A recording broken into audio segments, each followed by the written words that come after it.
আসসালামু আলাইকুম। তাহসিন এফএম ব্লগে নতুন আরেকটা ব্লগ ভিডিও নিয়ে আপনার সামনে হাজির হলাম। এই যে বাঙালির ঐতিহ্যবাহী খাবার পাঁচন রান্না করব। আর এখানে ভ্যারাইটিস আইটেমের সবজি কেটে নেওয়া হয়েছে, অনেক রকমের শসা, আলু, বেগুন, পটল, বরবটি, লাল আলু, মিষ্টি আলু, তারপর হচ্ছে কাঁকরোল, ঢেঁড়স, এই সব শসা, লাউ, যত তরকারি দেওয়া যায় আর কি। এখানে ডাঁটা কেটে পরিষ্কার করে নেওয়া হয়েছে। আর ভ্যারাইটির শাক আছে, আদা গুনগুনি আছে, লাউ শাক, মিষ্টি আলু শাক, মরিচা শাক। আর এখানে বিভিন্ন রকমের ডাল, যেমন মুগ ডাল, মুসুরি ডাল, ফেলন ডাল, তারপর আছে খেসারি ডাল, বুটের ডাল, শিমের বিচি, সব তেলে ভিজিয়ে ধুয়ে পরিষ্কার করে নেওয়া হয়েছে। এখন রান্নাটা বসাবো। প্রত্যেকবারই আমি এই জিনিসটা রান্না করি, যেমন বছরে একবার এটা খাওয়া উচিত বলে আমি মনে করি। কারণ আমি না, এটা সবাই বলে এটা একটা প্রথম, মানে এখানে যেহেতু ভ্যারাইটিস আইটেমের সবজি থাকে, তারপরে শাক থাকে, ডাল থাকে এবং মশলা, বিভিন্ন টাইপের মশলা ইউজ করা হয়, সেজন্য এটা অনেক স্বাস্থ্যসম্মত। আর একেবারেই অল্প তেলেই রান্না করা হয়, ওরকম কোনো ঝক্কি ঝামেলা নাই, যদিও আইটেম একটু বেশি। এখানে বিশেষ করে দেওয়া হয় কাঁঠাল, কাঁচা কাঁঠাল, কলা, কলার যে ইয়েটা থাকে, আমরা আমাদের দেশের ভাষায় এটাকে বগুলি বলে। তো সব একসাথে মিক্স করে রান্না হয় বলে এটা অনেক পুষ্টি সম্পর্কিত খাবার। এটাতে আমিষ, শর্করা, তারপরে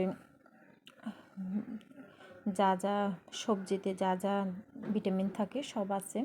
তো সেক্ষেত্রে এটা অনেক পুষ্টি বহন করে। একটা বড় হাঁড়িতে আমি রান্না করতেছি। প্রত্যেকবারই কাঁচা কাঁঠালের সিজন আসলে আমি এই তরকারিটা কম বেশি রান্না করার চেষ্টা করি।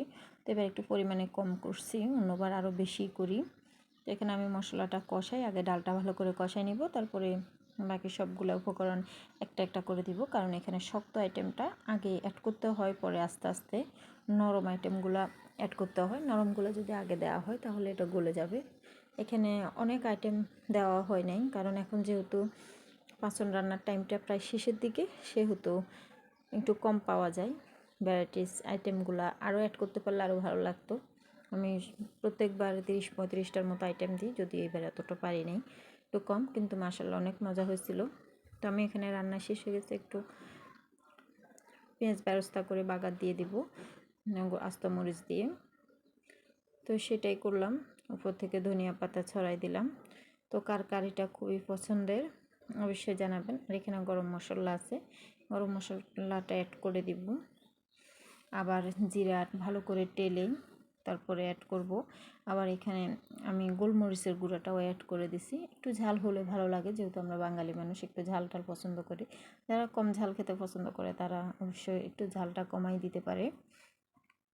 এটা চাকমা বলেন, বড়ুয়ারা বলেন, হিন্দুরা বলেন, বৌদ্ধরা বলেন, আমি দেখছি কম বেশি সবাই এই পাঁচনটা রান্না করে।